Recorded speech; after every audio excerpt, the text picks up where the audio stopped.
gloves on. It's a gorgeous day for being on your bike. If you're not out on your bike today, you should be ashamed of yourself.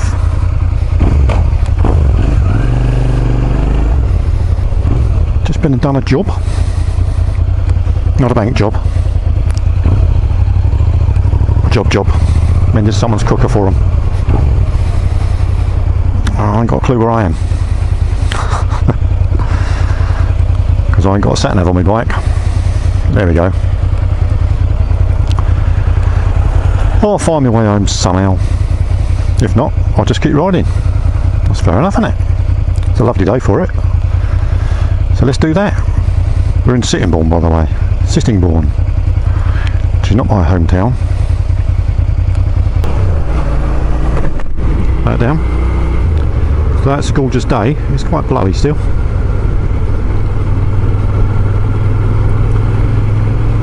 So here we are, out on the bike, having some fun during working hours. Haha! There are some advantages to being your own boss, you know. You can have a bit of fun during work hours on your bike. I was going to chat today about big bikes. You're going to say, what do you know about big bikes? You've only got a little bike. I've got a medium-sized bike, actually. What are you fucking doing? Fucking prat. Oh, Jesus, they're all out today.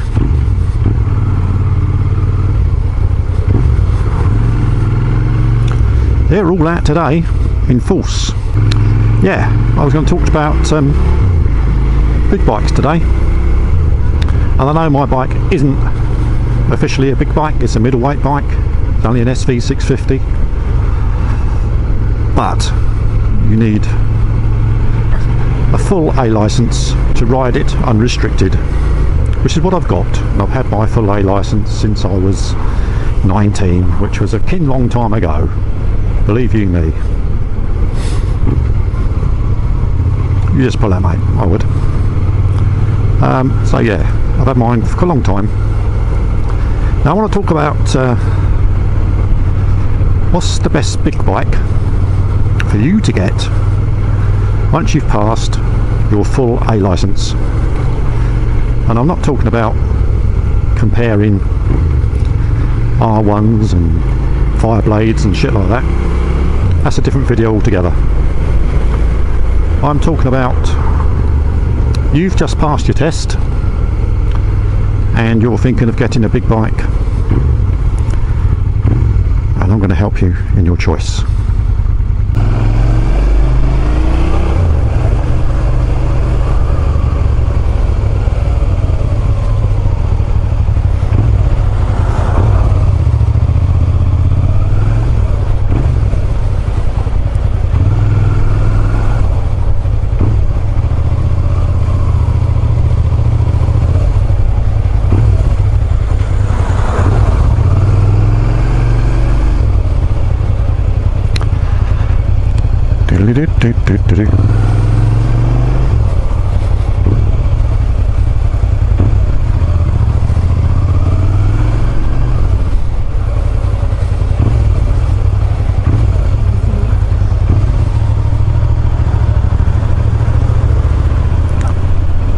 The joys of having a bike, eh?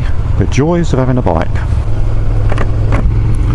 Right, so big bikes. You've passed your A test, whether you've done your direct access or whether you've done 125 A2 A licence. Now there are lots and lots and lots of opinions, not only on YouTube but right throughout the biking world, of what makes a good first big bike. Now, to me, I have two opinions. Two. And I'm going to share them with you. Now, to me, this here, what I'm sitting on, makes quite a good first big bike. It's got enough power to teach you how to ride. It's got 70 horsepower and 50 foot-pounds of torque, and it revs to 11,500 revs, so it's a fun bike. So it makes a very good first big bike. But no, I hear you saying, I want a 1000cc bike. I can ride the biggest that there is, and I want to ride one of the biggest. So my two opinions are, firstly, you guys have done your 125 A2 A licence. You've already been riding the bike for 4 years, and you should have picked up by now the required road skills on a bike, and you should know what you're doing. So therefore, you also know what bikes you like, whether you like a sports bike or a trail type bike, dual sport bike, big adventure bike. You know what you really want by now, I should think, after 4 years of riding. As I say, you've got the road skills now. You know how a bike works on our roads, and you also know, or you should know, because you're 21 now, come on, you're a grown-up, you should know that you cannot ride a bike of, say, 100 brake horsepower to its full capacity on our roads, and it would be silly to even try doing it, because you'd end up killing yourself. So to my mind, you guys that have done your 125 A2 and then A licence, and you're 21 years old, or maybe 22, you know, you might have started late, I don't know, but you've done a 4-year apprenticeship, and to me you should be able to go out and buy whatever bike floats your boat. If you've decided you want a great big cruiser, 1000cc or 1200cc cruiser, or you want an R1, everyone wants an R1, except me, you should by now have the skills required and the self-control, because you should have got all this racing business out of your system by now, but you should have the self-control to be able to ride any bike safely and sensibly. Whether you can afford to insure any bike is a different matter, because insurance is colossal for young people. So yes, you guys, you can ride whatever bike you wish, really, within reason, you know.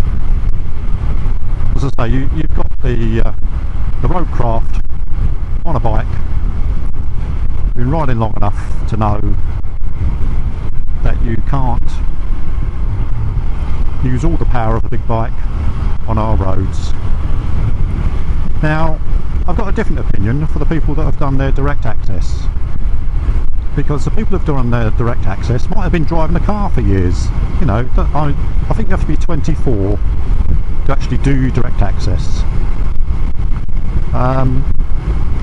but you could be 50 years old and suddenly decide, oh, I've always wanted a bike, you know, the kids are grown up now, I can get one, I can go and direct access, and I can drive any bike, or ride, sorry, any bike I really want to. So yeah, you can ride anything you really want to. So you've done your direct access, which takes, I think, generally a 4-day course, 4 or 5 day course, direct access. Now that's not long on a bike. I know it's a very condensed course, and you learn lots, but it's not long on a bike. You know, you started on a 125, you had a day on a 125 or whatever, and then you've gone out on your 600, probably pooed your pants a few times riding your 600.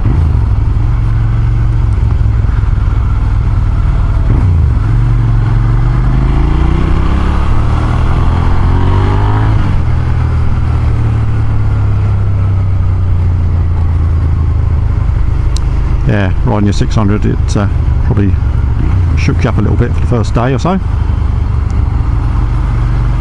But you've only been riding for a week,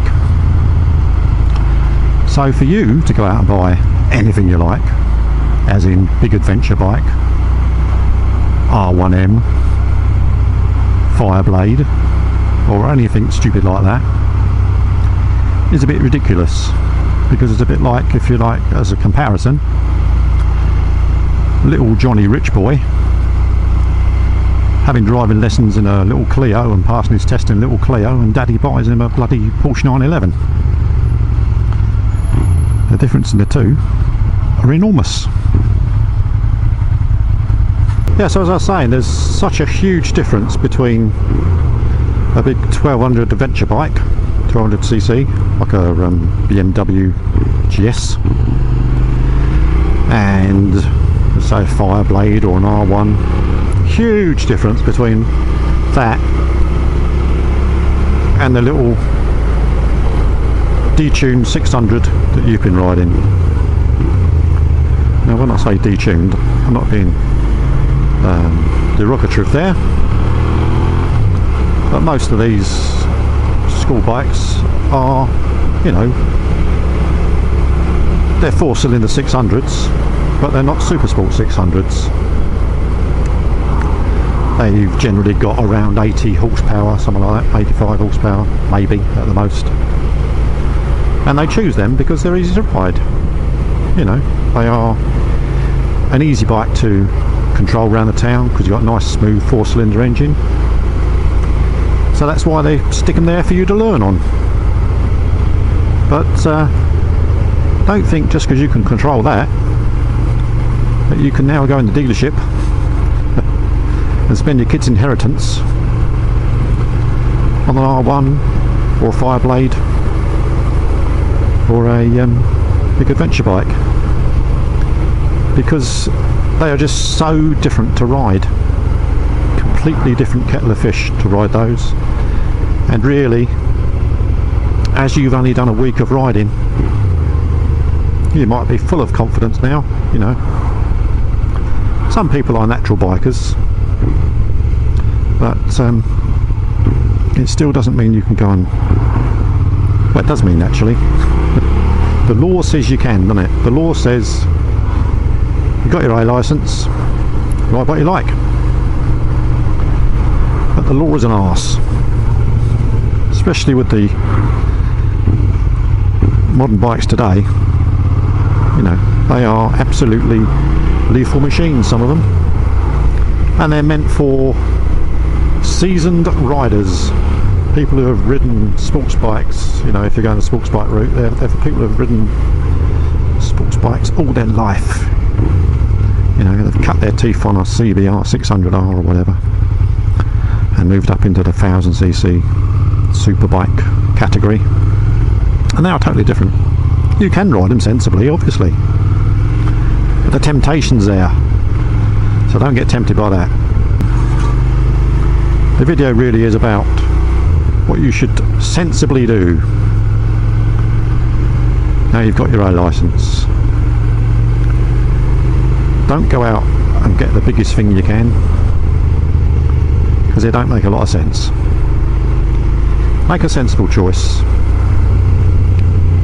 Choose yourself something as similar as you can. You know, I'm talking about the direct access guys now. As similar as you can to what you did your test on. Don't buy brand new. Whatever you do, don't buy brand new. Buy a second-hand one, because you're probably going to keep it more than a year. And if you buy it brand new, you're just going to lose loads of money, and that's just silly. Almost as silly as buying a 1000cc. So that is my opinions, both of my opinions, my two opinions on